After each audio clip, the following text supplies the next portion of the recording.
It's really pathetic when stans see idols having a mental breakdown or crying and mock them for it.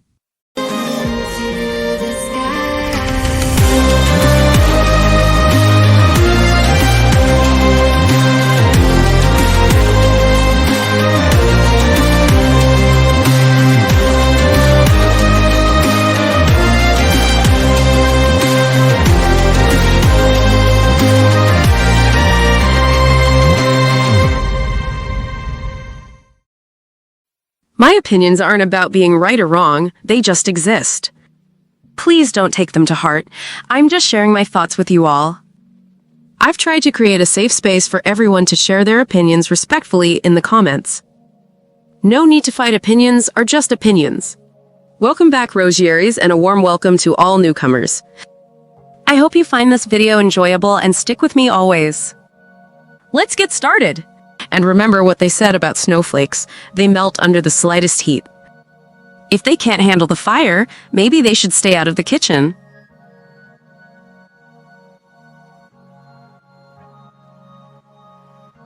Idols who can take criticism and use it to improve are the ones truly deserving of support. It shows maturity when they accept feedback and work on their weaknesses, instead of playing the victim and crying about how afraid they are. People criticize idols because they want them to do better, not as a personal attack. And for those ready to attack me, let's be clear. This is about criticism, not hate. I don't condone hate, and I'm going to pretend that word doesn't exist here. Idols serious about improving their skills will take criticism to heart because they genuinely care about delivering the best performances for their fans. They understand that constructive criticism is a tool for growth, not something to get defensive about. Stans need to understand that criticism, when done right, is something positive that can genuinely help idols be the best version of themselves. Instead of shielding idols from every bit of negative feedback, let's encourage them to embrace it and use it to elevate their craft.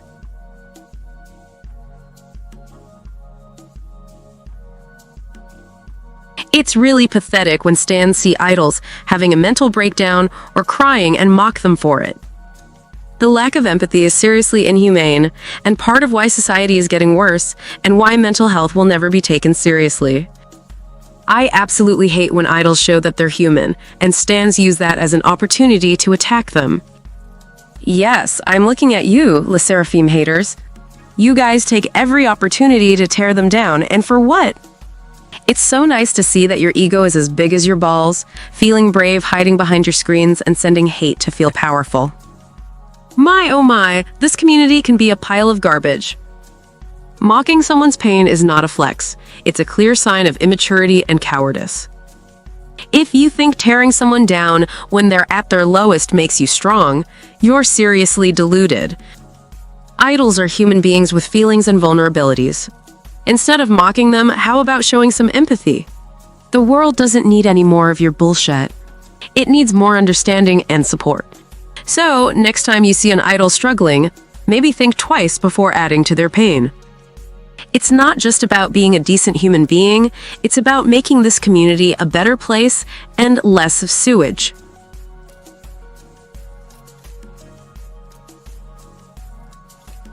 The company's poor decisions are often the real culprit behind the hate that idols receive. It's easy for stans to lash out at the idols themselves, but let's be real.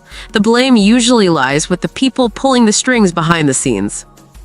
Whether it's botched comebacks, lackluster promotions, or just straight-up terrible management, these mistakes fuel the fire, and the idols end up paying the price.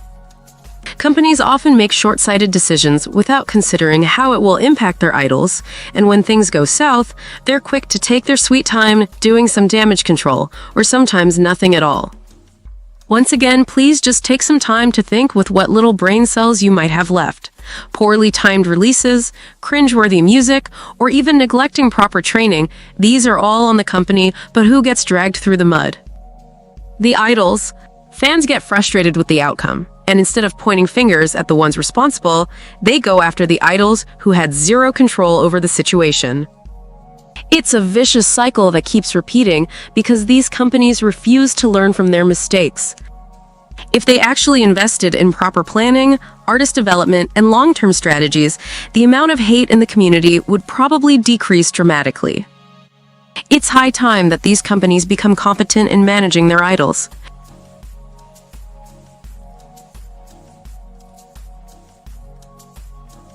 Hate is often fueled by the unrealistic expectations that fans place on idols.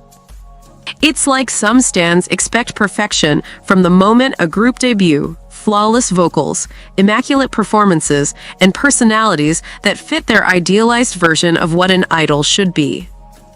Idols don't need to be extraordinary at everything, just good enough to sing, dance, rap, and perform. Most idols aren't exceptional, yet they still succeed and have loyal fans.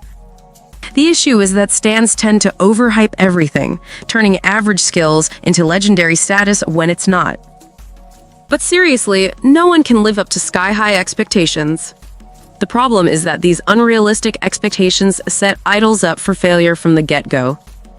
When a group doesn't meet these impossible standards, the backlash is intense. Fans feel disappointed, and that disappointment quickly turns into hate. And here's the thing. Most of the time, it's not even about the idol's actual abilities or personalities. It's about the fact that they didn't live up to some fantasy that was never realistic in the first place. This hate gets amplified as more and more fans jump on the bandwagon, tearing down idols who are just trying to find their footing in an insanely competitive industry. If people would just chill out and let idols grow and improve at their own pace, maybe we wouldn't see this never-ending cycle of hate and disappointment.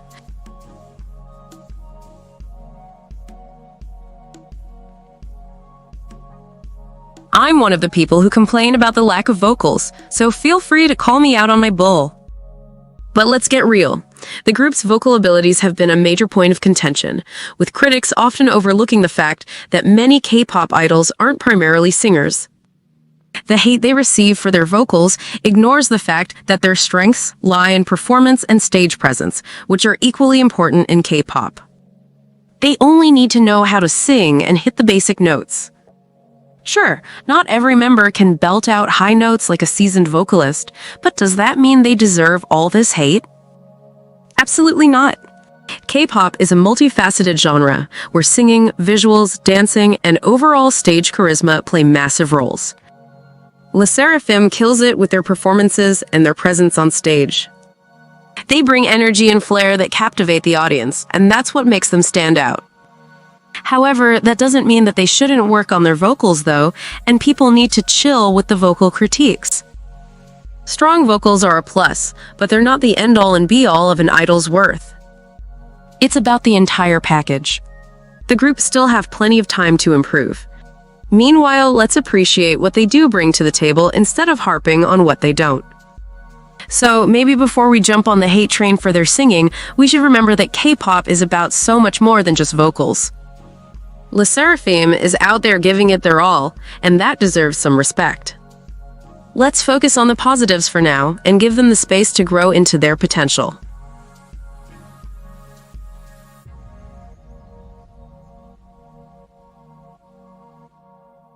The controversies surrounding LE SSERAFIM, including past scandals of individual members, are often exaggerated by antis and the media.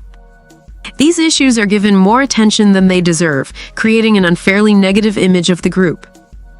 Take Sakura, for instance.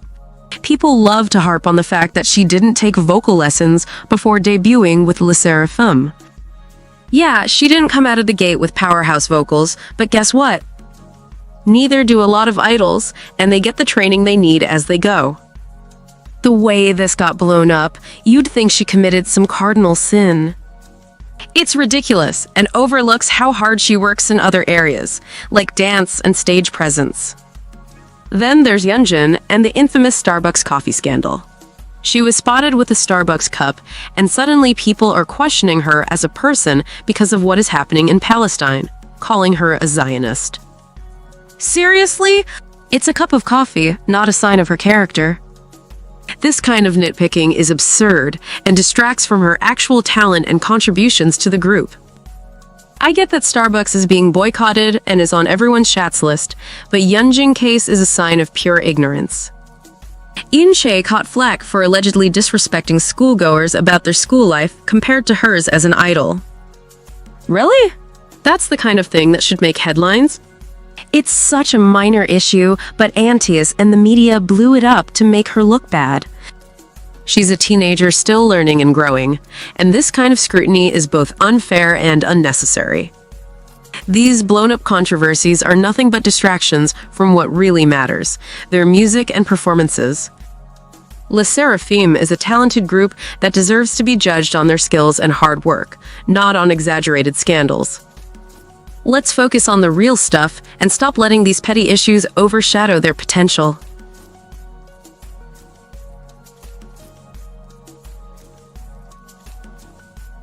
The obsession with youth in K-pop is seriously messed up. Idols feel pressured to undergo cosmetic procedures or maintain an unrealistic image of perpetual youth. It's like the industry is stuck in some bizarre Peter Pan syndrome, refusing to let these idols grow up. Letting idols age naturally could create more relatable and authentic role models. Why can't we just let them age like normal human beings? Look at how much pressure older idols are under to keep looking like they're perpetually in their early 20s. Even younger idols are expected to look like toddlers just to show you how diabolical the beauty standard is. It's exhausting and unhealthy. If idols were allowed to age naturally, we'd see a lot more genuine and relatable role models. They could inspire fans by showing that it's okay to grow older, to change, and to evolve. Plus, wouldn't it be amazing to watch an idol's career evolve over decades? To see them transition from youthful pop sensations to mature, seasoned artists? That kind of journey is way more inspiring than watching someone desperately cling to a youthful image. It's about time we start celebrating the natural aging process and stop this ridiculous obsession with eternal youth. Fans need to step up too. Instead of demanding that our faves never age, we should be supporting them at every stage of their lives. It's high time we let go of these unrealistic standards and embrace a more authentic, human approach to idol worship. After all, growing older is a part of life, and it's something we all go through. Why should idols be any different?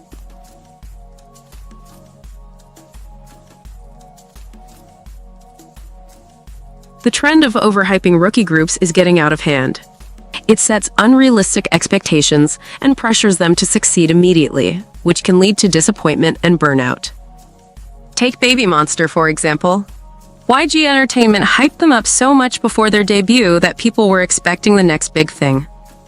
But that kind of pressure is insane for any new group to handle.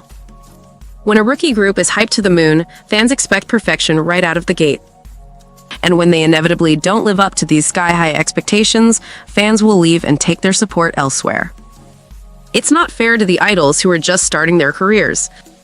They need time to grow, improve, and find their unique style without the added pressure of being the next big thing right from day one. What's worse is that this overhyping can lead to serious burnout. These young idols are pushed to the limit to meet the expectations set by their companies and fans. More realistic promotion strategies could help rookie groups grow at a healthier pace. Instead of throwing them into the deep end and expecting them to swim, let's give them a chance to develop and mature as idols. Fans also play a role in this. We need to chill with the crazy expectations and let these groups find their footing. Supporting them through their growth phase is way more beneficial than demanding instant perfection. Overhyping does no one any favors, least of all the idols who bear the brunt of it.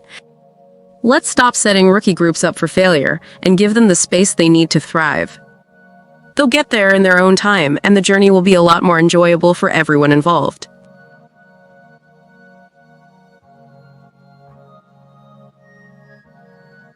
It's infuriating how some stans use fake criticism to mask their outright hatred for an idol. Instead of being upfront about their dislike, they hide behind so-called constructive criticism to bash these idols. It's a pathetic attempt to seem reasonable while just spreading hatred.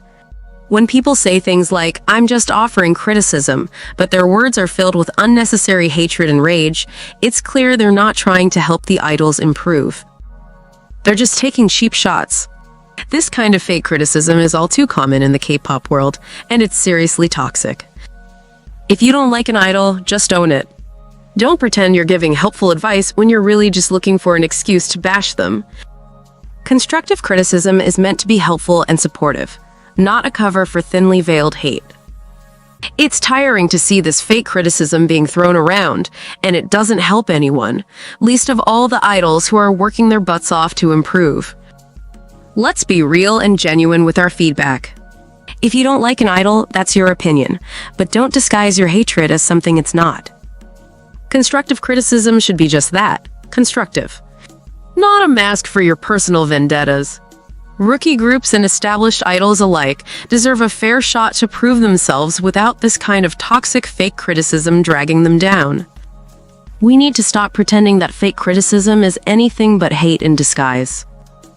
It's time to be honest and supportive, giving idols the space to grow and improve without the constant barrage of hate masquerading as advice.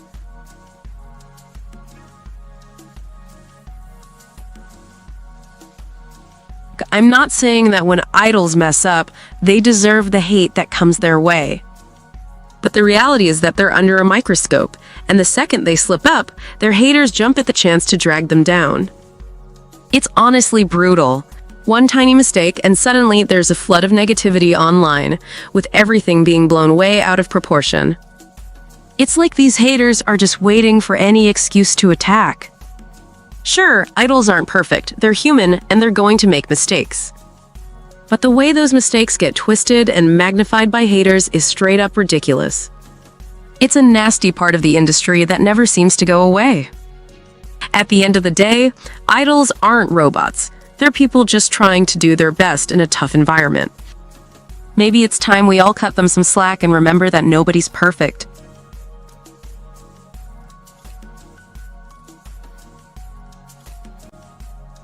The Black label seriously needs to get their act together with managing solo artists before even thinking about debuting a group. It's honestly common sense at this point. They're no different from YG when it comes to poor management. If they can't even handle Somi, how are they going to manage an entire group? Somi gets a comeback once a year, and let's be real, most of them lack quality because Teddy is still stuck in his EDM phase. I'll give credit where it's due. Fast Forward was a banger, but the rest? Totally forgettable. If one solo artist can't even get consistent quality music, then they should forget about debuting a group until they can properly manage at least one person. And don't even get me started on Taeyang. He's got potential, but his music needs serious work too. It's honestly baffling that Rose would choose to sign with the Black label, given their track record of barely giving their artists any comebacks. If they can't improve, debuting a group is going to be a disaster waiting to happen. Remember, my opinions are just that, opinions. I share them because I love discussing these topics and to entertain you. Don't get upset if you disagree. Instead, share your thoughts in the comments and keep it respectful. Don't forget to like, subscribe, and click the notification bell for more content Rogie Aries. See you guys next time. Bye.